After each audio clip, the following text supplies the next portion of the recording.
Hello, I'm Maura Carley, founder and president of Healthcare Navigation, and today our topic might sound a little off course for us, but I'll explain it. It's not really the case.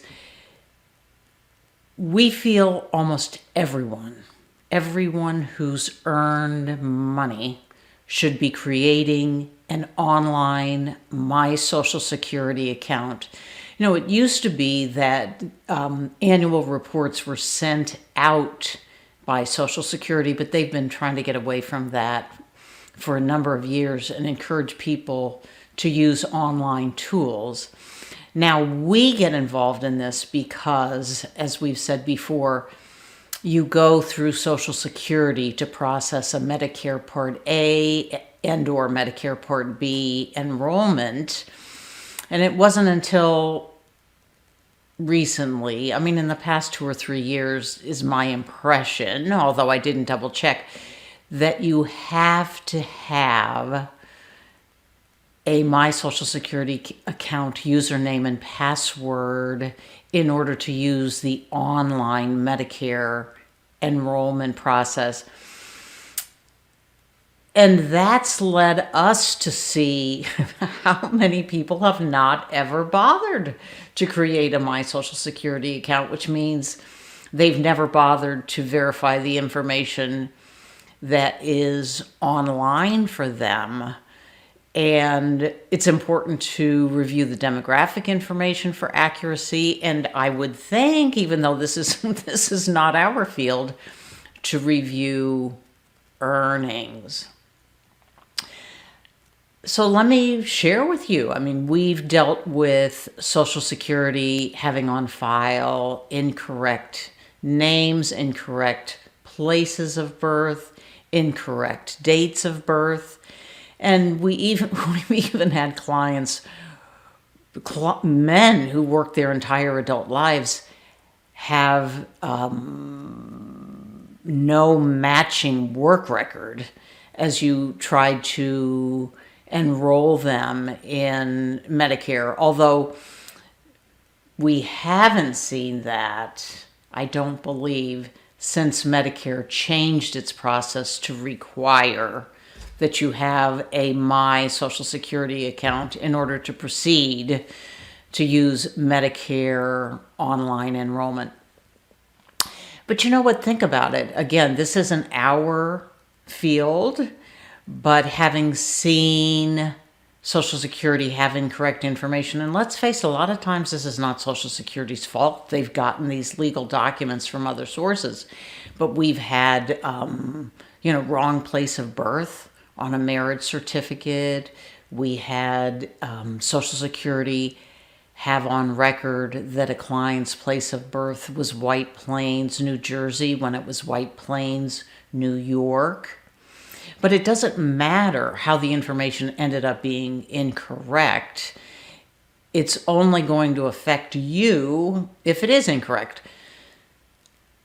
So let's talk about how you create an account. You go to the website ssa.gov, SSA, as in Social Security Administration. And if you scroll down on the home page on the left-hand side, you'll see the icon of a hand. And so that's sort of above and to the left of the Susie Orman character, although, she may change one day. But you go to that place, click on that, create an account, and then log back in and see that all your information is correct. Again, with something like earnings, that's going to affect your Social Security benefit for the rest of your days when you're finally at that point, which I realize is hard to motivate a young person, but you really do want to get credit for every dollar earned. And when you think about, payroll, which is a regular process throughout the year, then results in the generation of a W-2. You submit that with your taxes. Ultimately, the IRS takes that information and shares it with Social Security. You know what? That's a lot of steps. Again, beyond our expertise, but in our general theme of, trust no one. So please, if you haven't created a My Social Security account, do that today, and then review that everything on that site, all the demographic information and the earnings, verify the information is correct. All right, thank you. Thank you for watching. Take good care. Hello, Maura Carley back briefly again. I thought of one more item to add to the video about creating a My Social Security account, and that is when you're locked out because you can't answer the security questions.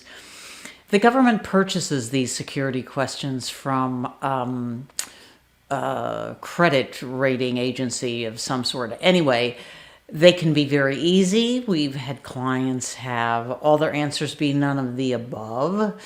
And we've had clients have very difficult questions like, what was the first credit card you ever owned? Or what bank had the auto loan on your car in 1996? How many rooms were in the house you occupied in 2003? Things like that. If you are locked out because you get the answers wrong, and they're multiple choice, so you've got a pretty good shot, you just try again in 24 hours.